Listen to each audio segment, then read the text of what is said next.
start um, talking about my life, my struggle as an artist, and trying to be a YouTuber, trying to uh, make money out of YouTube, so I'll be able to buy art supplies and stuff.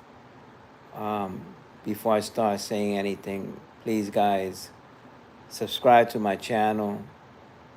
Hit that bell notification, so every time when I go live, you get a notification on your phone, either on your laptop or your TV or whatever, you know, type of computer you're using.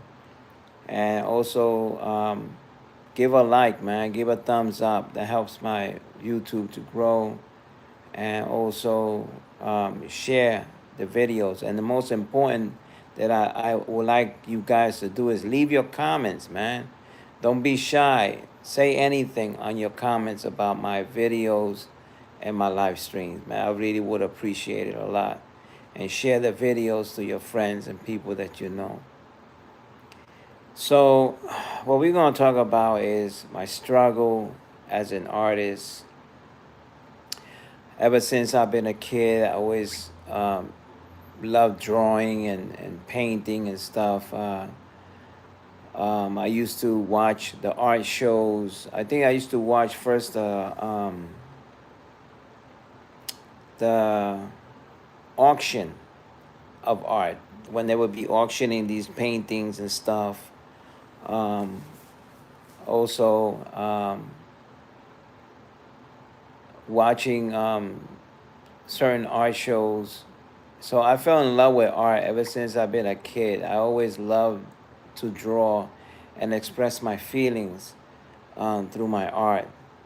And I never had the support from my parents because they had their own issues, man. They had their own problems. I'm gonna be honest with you. My dad, he was an alcoholic, man, and my mom went through a lot with him, and even my siblings. I was the most one that got the most beaten in the house, for no reason, and it was hard for me to grow up in you can say like a sort of like a dysfunctional family, because I looked at it like it was like that.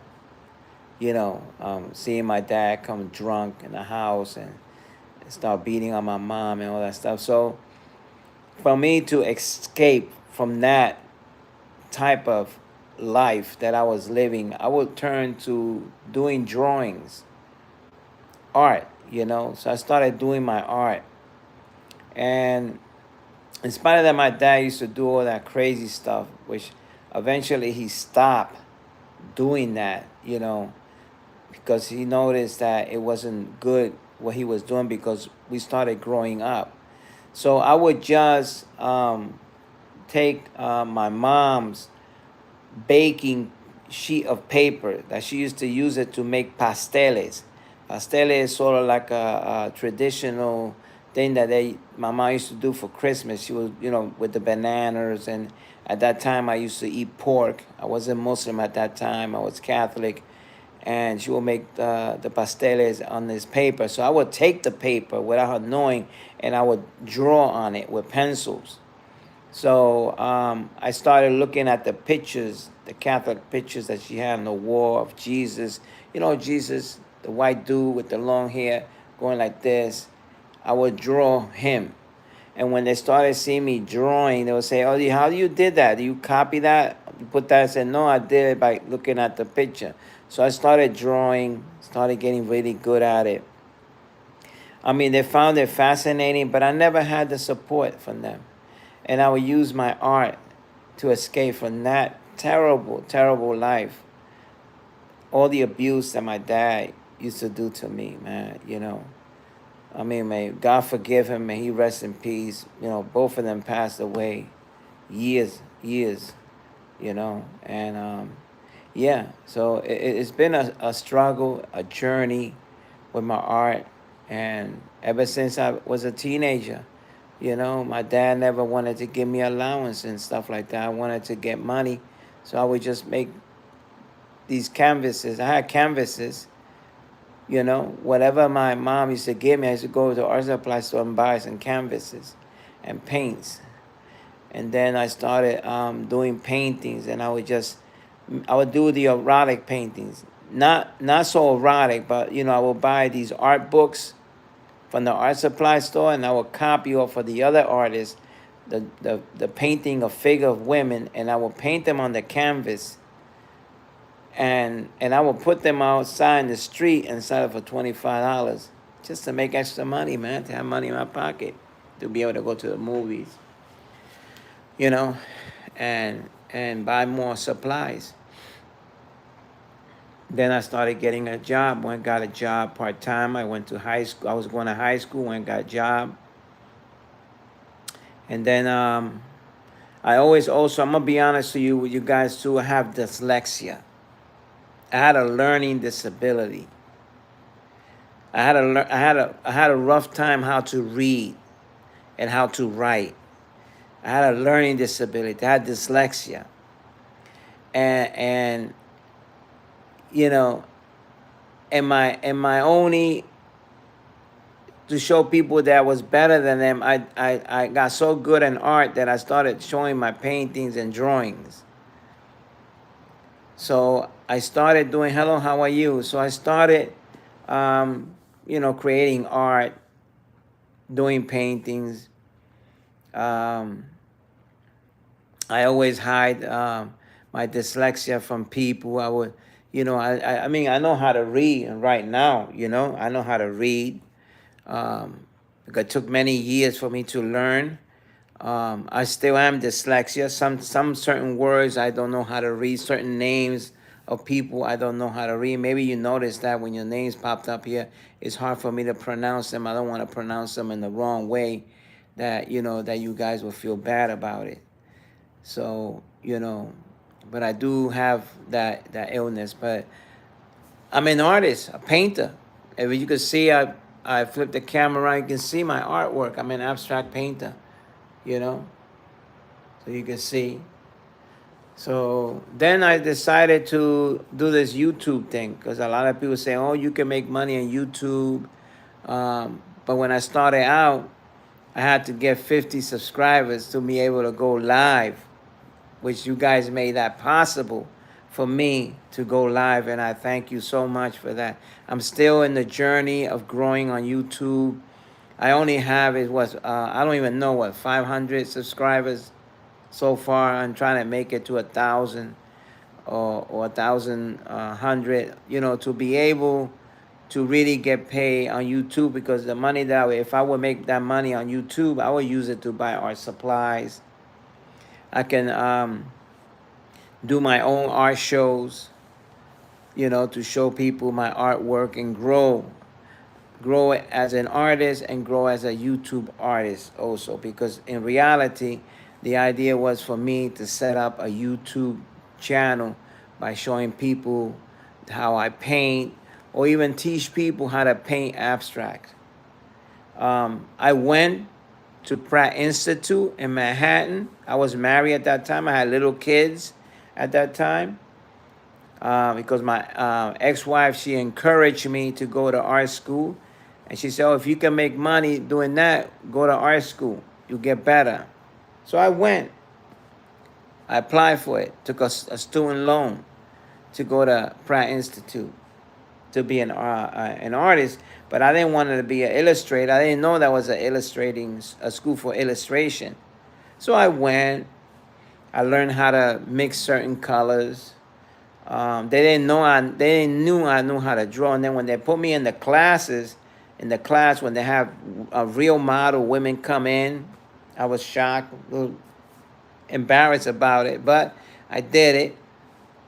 And they saw me how I did the drawings and stuff, and they were fascinated about that.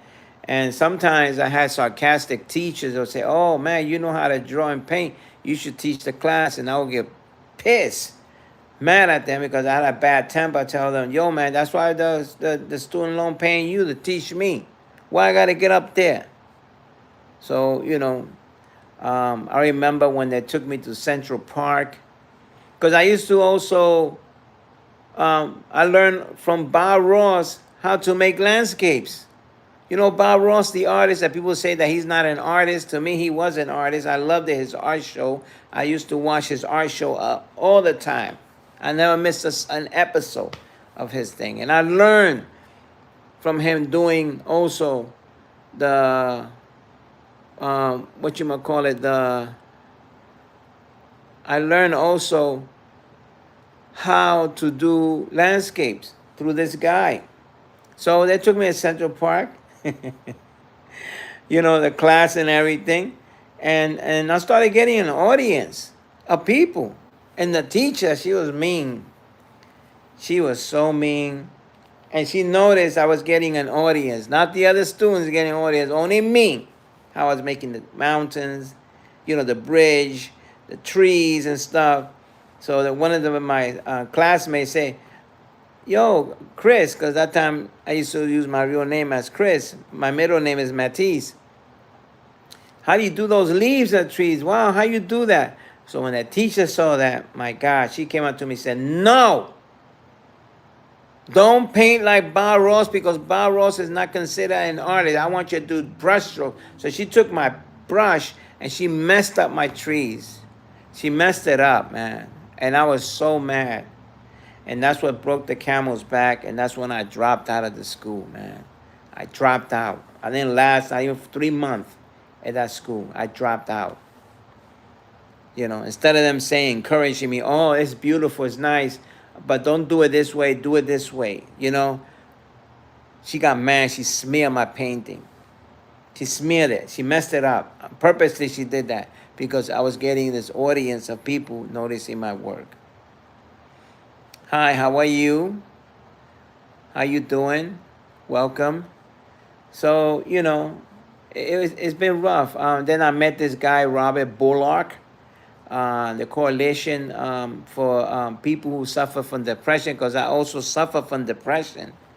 A lot of people don't admit that. A lot of us gifted people or, you know, artists, whoever it may be, suffer from depression. And yeah, I went to psychiatrists. They do give me depression pills and stuff, but I don't take that because I don't like feeling like a zombie. You know, I don't like feeling like that.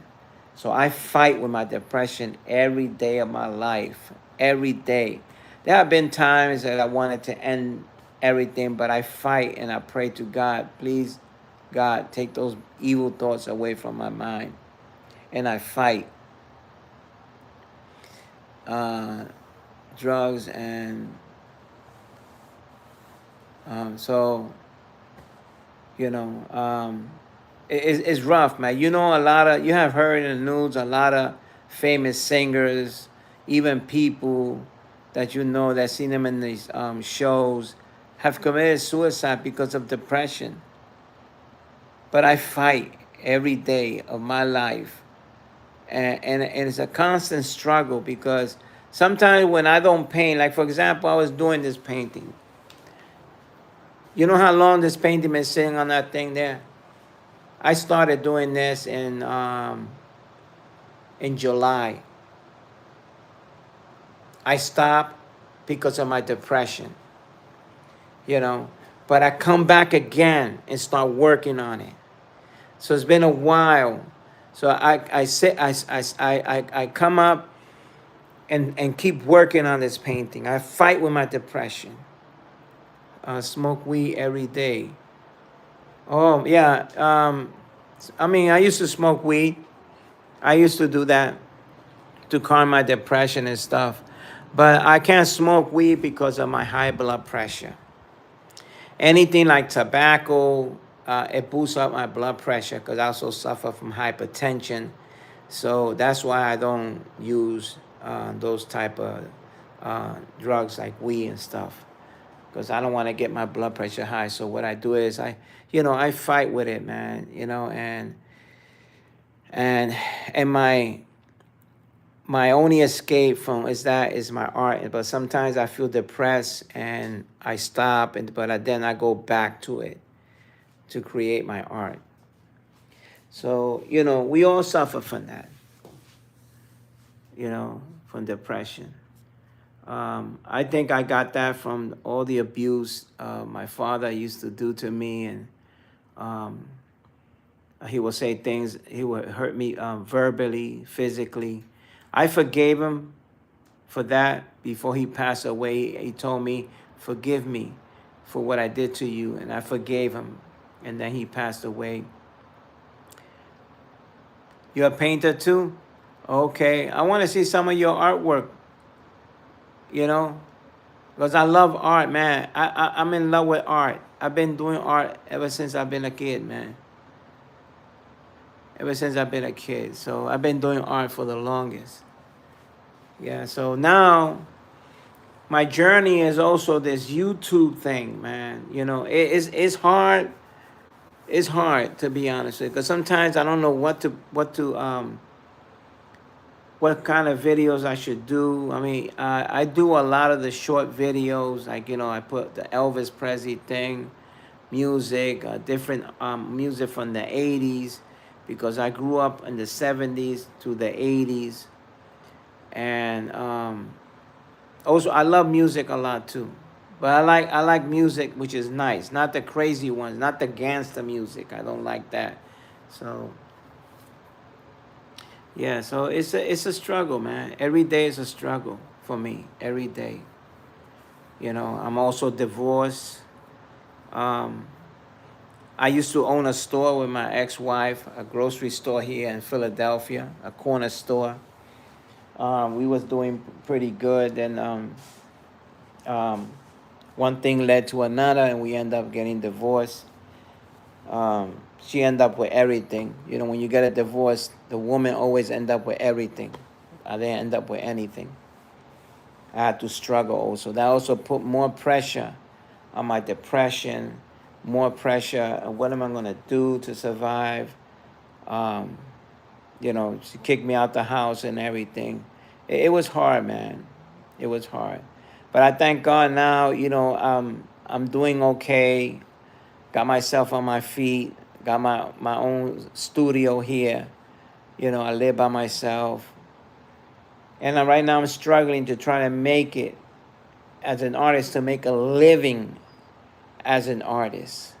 And also make a living doing the YouTube thing. Mm, she's trying she's trying to be a king man. Okay. Hi, how are you? Welcome. I appreciate you coming in. I don't know how to read. That's I don't know if that's Japanese or Chinese. I don't know how to read that. I'm sorry, but welcome. I appreciate you coming in. You're trying to be a king. I'm not trying to be a king. I mean, I'm an artist. That's who I am. I'm just an artist, a painter. You know, I'm trying to. I want to make a living. I want to have like a. I want to this. I want this to be. I want the YouTube to be like my second job, for me to make extra money to be able to buy art supplies, because I don't have anybody to support me. You know, the only thing I have to support me is my retirement check, which I use that to pay my bills, my utility bills, my rent, and to buy certain art supply stuff and clothes. You know, it's hard because I'm retired now. You know, I'm 67 years old. So right now I'm more focused in my art and focus on this YouTube thing. You know, so sometimes, to be honest with you, I felt that like I wanted to give up on this YouTube thing. I didn't, you know, I feel like I don't want to do it. Maybe I'm wasting my time doing it. But then I see a lot of people who are YouTubers that are making a living doing it. The thing is, it's hard for me because I don't know what to play on the video, in the live stream, what to do. I watched this guy, Ace. He's on YouTube. He's a great content creator. I watch him. You know, I love all his videos. He's a good guy. So that sort of helps me also get more encouraged when I see YouTubers do that thing. And but my YouTube channel, I want to make it to be like an artist YouTube thing, that I want people to see my journey. I want people to see me grow in my art. You know, I am a true artist, man. You don't have to go to school to be an artist. If anything that you create, you are an artist. That's the way how I see it. So my journey is rough, man. It really is. It's hard, especially when you by yourself. I gotta do a bunch of things. Your favorite songs to sing along to? Well, my favorite songs, to be honest with you, um, I like Elvis Presley songs because I grew up watching him. I grew up watching Elvis Presley movies, his songs. Um, I also love the music from the 80s.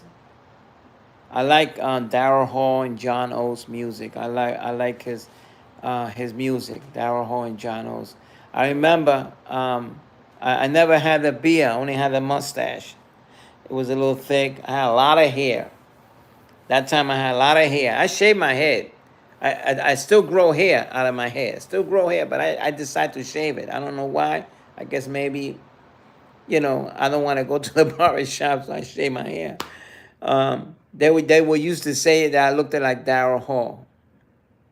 No, that I looked like John Oates, the guy with the mustache. The little short guy, because I'm 5'1", or I think I'm 5'1" or 5'2". So I used to have my hair cut just like him and had the mustache. So a lot of people used to say, "Oh, you look just like that guy, uh, um, uh, John O's." He's from Philadelphia. This guy. So at that time, I lived in New York City. I came over here when the World Trade Centers. I was working for Macy's, and I saw on TV when the World Trade Center was coming down. Then after that, all that incidents happened. That's when me and my family we moved out of New York City to come over here in Philly and buy a business corner store that me and my wife had at that time. I don't have that anymore. She's rich. She make money. She took everything when she divorced me, and I ended up with nothing. So it's a constant struggle, especially a man of my age, which is 67 years old. It's hard. I'm retired right now, so I'm living off of my retirement check, and you know, but at least I'm around, still here, man, still struggling. I'm not telling you guys to, feel bad about it or feel sorry for me. I'm just telling you the truth of my journey as an artist. My journey as an artist is to make it. I want people to recognize my work. I want the people to give me the recognition of my work. When I met Robert Bullock, he did exhibit my work. I met him through a psychiatrist because I used to go to a psychiatrist for my depression. And I used to draw these crazy drawings, what I would do, how I would commit suicide and stuff. And you'll see that. And he recommended me to see Robert Bullock, and he was helping people who suffer from depression. So then I told Robert Bullock, yo, man, I know how to paint and stuff. So I brought my painting. He loved it so much that he was in the coalition of arts, and he started exhibiting my work for me. And that made me so excited. And he was the one who was helping me with my artwork. I did like 4 exhibits. I only sold, I think, 5 paintings of mine. Then Robert Bullock had to go back. He left the coalition thing, and then I stopped exhibiting my work. And right now, and I did another exhibit right here in Philadelphia, Old City. They had a tribute of Prince. I made a portrait of Prince, 2 of them, and they exhibit my work there. I didn't sell any of it, and I think I have it in one of my pictures here. And yeah, and basically that was it. So this video is about my journey as an artist and a journey as trying to be a YouTuber. I cannot say I'm a YouTuber right now because I'm not getting paid as a YouTuber. I'm not. So I'm trying to grow here.